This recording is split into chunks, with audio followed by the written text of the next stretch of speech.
Here we come, down for a start. Bodine, who was the quickest in practice unofficially, on the pole. Terry Labonte right beside it, ready for the start of the Richmond 400 live here on the Superstation. Got a scramble and into the wall. Two automobiles. Look like Arrington is one of them. That's Trevor Boyce, Ken. Looks like he's got serious damage to the right front of that car. First caution coming with 8 laps complete. Waltrip is in the wall. 5, 6, 7, 8. 8 automobiles have tangled up. And right where he crashed a year ago, there you see Bill Elliott's number 9 impaled. The number 9 of Elliott right up on the fence. He's sitting on top of the guardrail. Someone must have blown an engine up there and got oil all over the racetrack. Well, there you can see he has the window net down, and Earnhardt continues to work on cleaning off the windshield of car number 3. Richard, how much of it is the track surface and how much of it is racing out there right now with these crashes? Well, somebody blew an engine and they wasn't no help. It wouldn't have made no difference what happened under circumstances when they all crashed like this. Bodine just jumped out in front, and Labonte comes around. It looks like there's some handling problems on Waltrip's number 11. Darrell, Waltrip all day has not been getting a good start. I don't know if the car isn't shifting well, exactly what the problem is. And here comes Earnhardt looking on the inside. He slams it down to the bottom, and Earnhardt pulls up another spot. He didn't put a fender on car number 44 as he went through that time. This was the story, Ken, throughout Daytona Speed Week, and now it's the story here again in Richmond. These two guys look like they're set to brawl all through the 1986 season.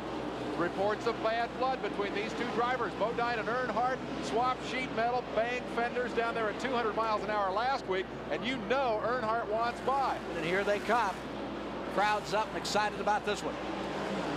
Packed house, cold day, sun is out once again. Petty's number 43 back on pit road. But right now, the story's right here. Back into the dirt on the inside. Earnhardt gets it sideways coming off the second corner. Car 3, Dale Earnhardt, is completely sideways off turn. He wants by. 5 laps to go. This time by. Waltrip moves in. He's running out of time. Darrell Waltrip's running out of time. If you've been with us all the way through this, remember 100 laps or so ago when Waltrip was a lap down, he threw a punch and knocked Earnhardt sideways, and then they turned around and did it the other way around. Benny, are they even 1 punch apiece, and now they'll settle it on a final lap? They're even right now. I was thinking about that a moment ago, but they're even right. Darrell tried to get along. They're even right now, Dave. Nobody's got anything coming right now. Oh, they get sideways. He hit him coming off, and he hit him going in. He used up all of his bumper that time, and I thought that perhaps Earnhardt came off a little early on the gas that time, which is a good way of trying to break the line of the fellow behind you. Here's Waltrip, keeps him straight, but he keeps on tapping. Now Waltrip on the inside. Side by side. Down to the inside. Oh! 4 cars, there it goes. There's Bodine into the fence. Joe Rudman spins around. Who's going to win the race? Where's Kyle Petty? Darrell Waltrip's alongside of him. There's the hook. Bang. Earnhardt came down, caught the right rear of Darrell's car. There's Darrell Waltrip's Chevrolet, and it is torn up. Gone away. It's stalled on the back straightaway. It can't go any farther. Who do you feel hit who on that last thing between you and Darrell? I just racing. I ain't going to, me and Darrell's got to race week to week. There ain't nothing to it. Come on, Kyle. You don't have to comb your hair. Get out here. Kyle Petty's getting a proper attire on.